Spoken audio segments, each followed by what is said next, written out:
Videos देखने के लिए सब्सक्राइब करें जनसत्ता.com, बेल आइकन दबाकर पाएं लेटेस्ट नोटिफिकेशंस। नमस्कार, जनसत्ता में आपका स्वागत है। कार्तिक मास के कृष्ण पक्ष की चतुर्थी तिथि को करवा चौथ का व्रत रखा जाता है। सुहागिन महिलाएं इस दिन 16 श्रृंगार करके पति की लंबी आयु के लिए कामना करती हैं। हिंदू धर्म में करवा चौथ का व्रत बहुत खास माना जाता है। इस दिन सूर्योदय के बाद से महिलाएं पति की सुख समृद्धि के लिए निर्जला व्रत रखती हैं। दिन भर भूखी प्यासी रहकर शाम के वक्त कथा पढ़ती और सुनती हैं और रात के समय गणेश जी, भगवान शिव और माता पार्वती की पूजा की जाती है।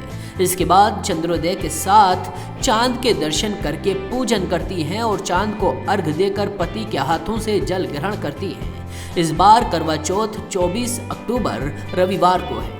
चलिए आपको शुभ मुहूर्त, पूजा विधि और कथा दिखाते हैं।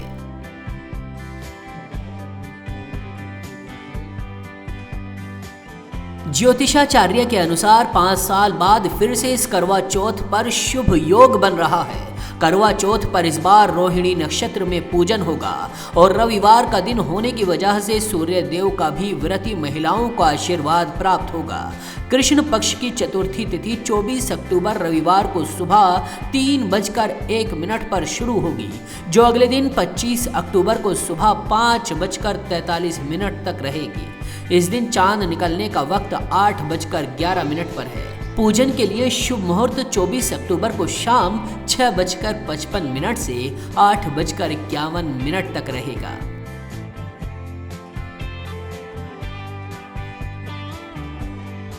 सुबह सूर्योदय से पहले उठकर स्नान कर लें। इसके बाद सर्गी के रूप में मिला हुआ भोजन करें, पानी पिएं और गणेश जी की पूजा करके निर्जला व्रत का संकल्प लें।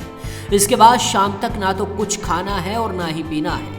पूजा के लिए शाम के वक्त एक मिट्टी की वेदी पर सभी देवताओं की स्थापना कर इसमें करवा रखें। एक थाली में धूप, दीप, चंदन, रोली, सिंदूर रखें और घी का दीपक जलाएं।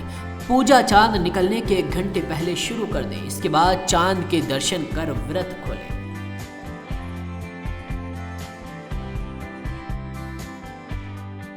पौराणिक कथाओं के अनुसार इंद्रप्रस्थपुर में एक ब्राह्मण रहता था। उसके 7 पुत्र और एक वीरावती नाम की पुत्री थी। इकलौती पुत्री होने के कारण वो सभी की लाडली थी। ब्राह्मण ने अपनी बेटी का विवाह एक ब्राह्मण युवक से कर दिया था। शादी के बाद वीरावती पहली करवा चौथ पर मायके आई थी। उसने पति की लंबी उम्र के लिए मायके में ही व्रत रख लिया। वीरावती भूख प्यास बर्दाश्त नहीं कर सकी और मूर्छित होकर गिर गई। भाइयों से बहन की ऐसी हालत देखी नहीं गई।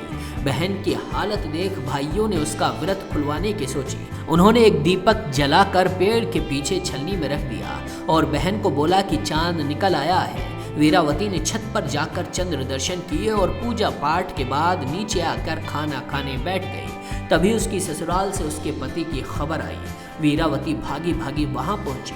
वहां जाते ही उसने देखा कि उसका पति मृत है।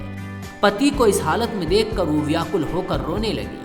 वीरावती की ऐसी हालत देखकर इंद्र देवता की पत्नी देवी इंद्राणी उसे सांत्वना देने के लिए वहां पहुंच गई और उसे उसकी भूल का एहसास दिलाया। इतना ही नहीं, उन्होंने वीरावती को करवा चौथ के साथ साथ पूरे साल आने वाली चौथ में व्रत रखने की सलाह दी। वीरावती ने ऐसा ही किया और व्रत के पुण्य से उसके पति को फिर से जीवन दान मिल गया। बाकी खबरों के लिए देखते रहिए जनसत्ता.com।